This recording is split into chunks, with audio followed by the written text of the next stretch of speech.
ಕಿಚ್ಚಿನ ಮಧ್ಯೆ 19 ಸಚಿವರಿಂದ ಪ್ರಮಾಣ ವಚನ ಸ್ವೀಕಾರ. ಸಂಪುಟದ 34 ಸ್ಥಾನಗಳ ಪೈಕಿ 33 ಸ್ಥಾನ ಭರ್ತಿ ಮಾಡಿದ್ದಾರೆ ಸಿಎಂ ಡಿಕೆಶಿ. ಒಂದು ಸ್ಥಾನವನ್ನ ಖಾಲಿ ಉಳಿಸಿಕೊಂಡು ಉಳಿದ ಎಲ್ಲಾ ಸ್ಥಾನಗಳನ್ನ ಭರ್ತಿ ಮಾಡಿದ್ದಾರೆ. ಡಿಕೆಶಿ ಸರ್ಕಾರದಲ್ಲಿ ಮಹಿಳಾ ಸಚಿವರಿಲ್ಲದೆ ಸಂಪುಟ ವಿಸ್ತರಣೆಯಾಗಿದೆ. ಕಡೆ ಕ್ಷಣದಲ್ಲಿ ಗಾಯತ್ರಿ ಶಾಂತೇಗೌಡ ಹೆಸರನ್ನ ಕೈಬಿಟ್ಟಿದ್ದಾರೆ ಸಿಎಂ ಡಿಕೆಶಿ.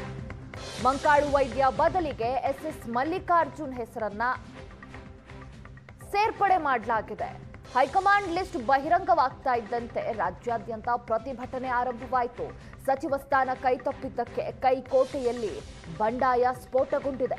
ಇಂಡಿ ಶಾಸಕ ಬೆನ್ನೆಲೆ 4-5 ಮಂದಿ ರಾಜೀನಾಮೆಯ ಎಚ್ಚರಿಕೆಯನ್ನ ಸದ್ಯ ನೀಡಿದ್ದಾರೆ.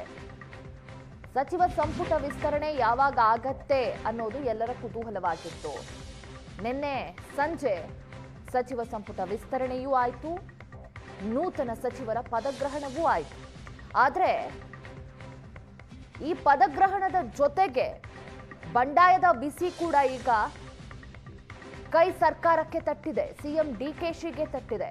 ಸಂಪುಟದ 34 ಸ್ಥಾನಗಳ ಪೈಕಿ 33 ಸ್ಥಾನಗಳು ಈಗ ಕಂಪ್ಲೀಟ್ ಆಗಿವೆ, ಭರ್ತಿಯಾಗಿವೆ. ನಿನ್ನೆ 19 ಸಚಿವರು ಪ್ರಮಾಣ ವಚನವನ್ನ ಸ್ವೀಕಾರ ಮಾಡಿದ್ರು. ಒಂದು ಸ್ಥಾನವನ್ನ ಉಳಿಸಿಕೊಂಡಿದ್ದಾರೆ ಸಿಎಂ ಡಿಕೆಶಿ.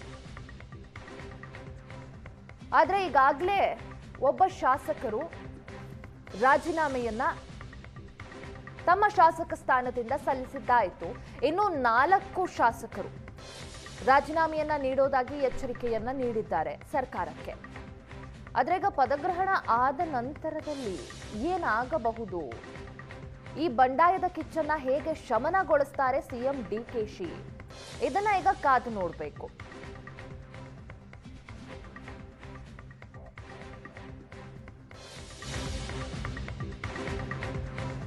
ಸಿಎಂ ನಿವಾಸಕ್ಕೆ ತಡರಾತ್ರಿ ಆಗಮಿಸಿದ ನೂತನ ಸಚಿವರು.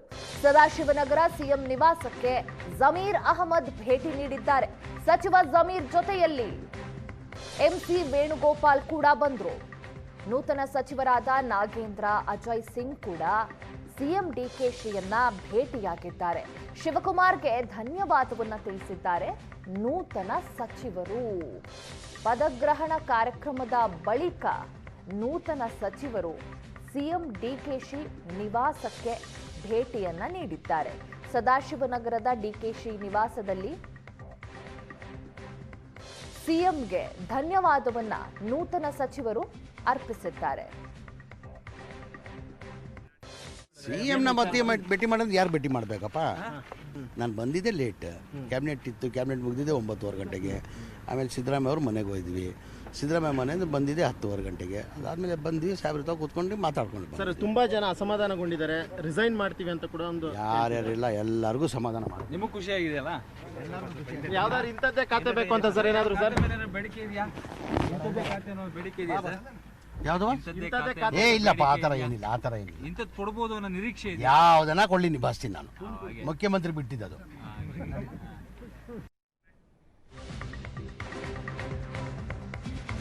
ಸಿಎಂ ಭೇಟಿಯಾದ ಸಚಿವಾಕಾಂಕ್ಷಿಯಾಗಿದ್ದ ಶಾಸಕ ಕೋನಾರೆಡ್ಡಿ.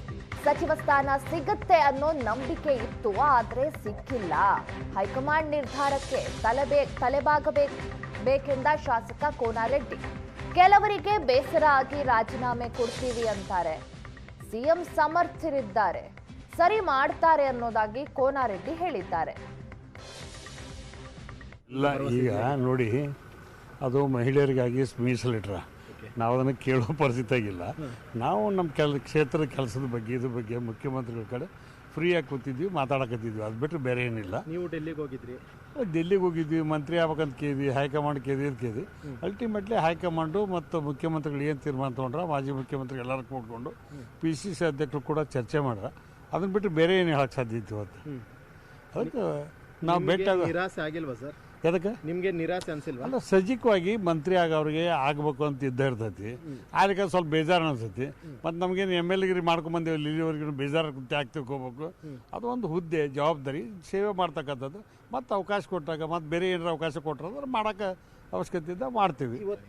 ಇಲ್ಲ, ನಾನು ಪಕ್ಷದ ಶಿಸ್ತನ್ನು ಕಾಪಾಡ್ಕೊಂಡು ಹೋಗೋ, ಹೈಕಮಾಂಡ್ದವರು ಸ್ಟೇಟ್ದವರು ಏನು ತೀರ್ಮಾನ ತೊಗೊಂಡ್ರು ಅದಕ್ಕೆ ಬದ್ಧರಾಗಿರ್ತಾರೆ ಹೊರತಾಗಿ.